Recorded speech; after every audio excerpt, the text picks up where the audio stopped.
সেটা হচ্ছে ইসলামের দল তৈরি করা কত বড় অপরাধ। এই বিষয়ে ইসলামের হক, ইসলামী জীবন বিধান মানা, ইসলামের বিভক্তি বন্ধ করা হচ্ছে ইসলামের হক। ইসলামের হক কি? সাহাবায়ে কয় দলে বিভক্ত হয়েছিল? তারা আর্মি ওয়ার্ড ইসলাম, তারা একটা জামাত ইসলাম মানে না, তারা মানে না কেন? কারণ তারা এখন জানেন স্বর্ণ করে লেখা আছে সৌদি আরবে একটা হাদিস, আমি হাদিসের অনুবাদ করি, সৌদি আরবে রাষ্ট্রযন্ত্র, আমি আপনাকে রাষ্ট্রযন্ত্র দাওয়াত দেইনি, তবে যেটা বোঝাতে চাচ্ছি সেটা হচ্ছে ওই জায়গায় গণতন্ত্র চলে না কেন, ওই জায়গায় সর্বক্ষণ একটা হাদিস লেখা আছে। আর রাদিয়াল্লাহু থেকে বর্ণিত সহিহুল মুসলিম 645 নম্বর হাদিস, মান আতাকুম আহাদুন জামিআন আলা ফাযালিমাহু, যখন কোন জাতি একজন নেতার মাধ্যমে ঐক্যবদ্ধ থাকে, বায়ুর জয় সরকার আসাকুম বায়ু ফারিক জামাআতাকুম, আর একটা ব্যক্তি যদি একটা দল তৈরি করে ওই জামাতকে বিভক্তি করে ফেলে, ফাকতুলুহু, ওর শাস্তি হচ্ছে মৃত্যুদণ্ড। বেটা বাংলাদেশে আমাদেরকে বোকা বানাইছ, গণতন্ত্রের 20 জন দাও বেলাল করে ব্যক্তি সৌদি আরবে বলো গণতন্ত্র আমরা জামাত ইসলাম রাজনীতি পরিষদ তোর শাস্তি মৃত্যুদণ্ড। এরা কেন সৌদি আরবের বিরুদ্ধে বলে? কারণ সৌদি আরবের পক্ষে এক মহিলা গণতন্ত্র মিছিল করেছিল, ওই মহিলাকে ধরার পরে আরো 7 জন সন্ত্রাসী দেওয়া হয়েছে। এরাও গণতন্ত্র, ওই মহিলাও কি চাইছে গণতন্ত্র, এই মহিলাকে হত্যা করেছে এবং আর সৌদি আরব ভালো না। বেটা মক্কা মদিনায় হচ্ছে তোমার পবিত্র স্থান, তুমি সৌদি আরবের বিরোধিতা করো, বাংলাদেশে সিনেমা হলে দেখো, সিনেমা হল বাংলাদেশে এই জন্য আমরা সৌদি আরব ধৈর্য দিয়ে পাঠাবো না। আপনি কি করতেছেন সেটা দেখেন। আমার এই শব্দগুলো ভাষিত শব্দ এখানে লিখিত আছে, কেউ চাইলে ফটোকপি ছবি তুলে নিতে পারেন। এরপরে রাসূল সাল্লাল্লাহু আলাইহি ওয়াসাল্লাম আরো সুন্দরভাবে একটা কথা বলেছেন, সেই কথাটা দিকে আমি প্রায় দেখেন রাসূলুল্লাহ সাল্লাল্লাহু আলাইহি ওয়াসাল্লাম কি বলতেছেন। রাসূল সাল্লাল্লাহু আলাইহি ওয়াসাল্লাম বলতেছেন, বাইনা বানি ইসরাঈল তাহারাকাত সিনতাই ওয়া সাবিনা মিল্লাতান, বানি ইসরাঈল বিভক্ত হয়েছিল ৭২ দলে, ইহুদিরা বিভক্ত হয়েছিল ৭১ দলে, খ্রিস্টানরা বিভক্ত হয়েছিল ৭২ দলে।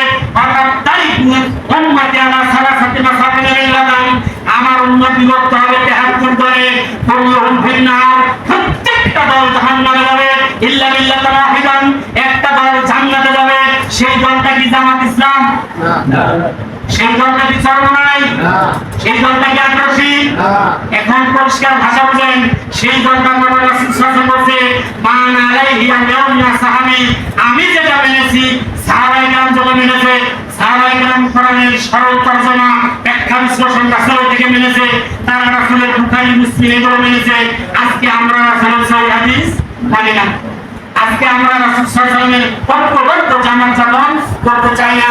এবার আসেন আমি একটা হাদিস বলবো, হাদিসের সনদের ত্রুটি রয়েছে, তবে হাদিসটা সহিহ হাদিসের সনদ হলো উসুল হাদিসের একটা গ্রন্থ।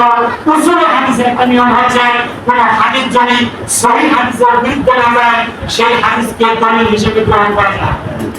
এই হাদিসটা আমি গ্রহণ করার কথা দেখেন, 3টা হকের কথা আমি বলেছি।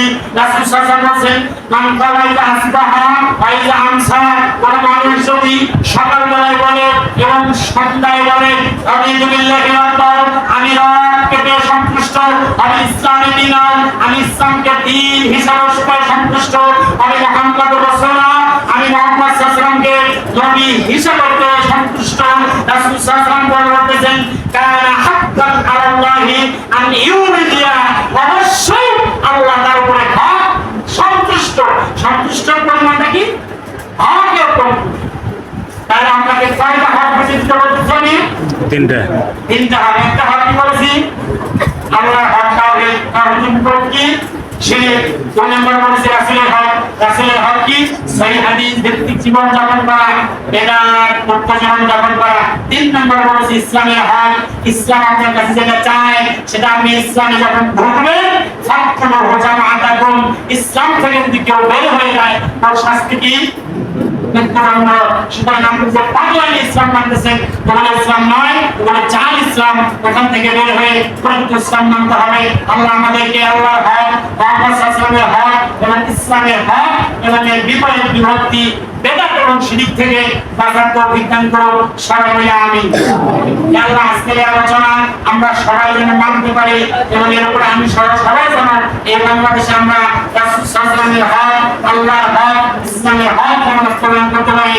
এই লক্ষ্যে আপনি আমাদেরকে প্রস্তুত করার তৌফিক দান করেন। আল্লাহ তাআলার কাছে আমরা দোয়া করি, সবাই মিলে আমিন।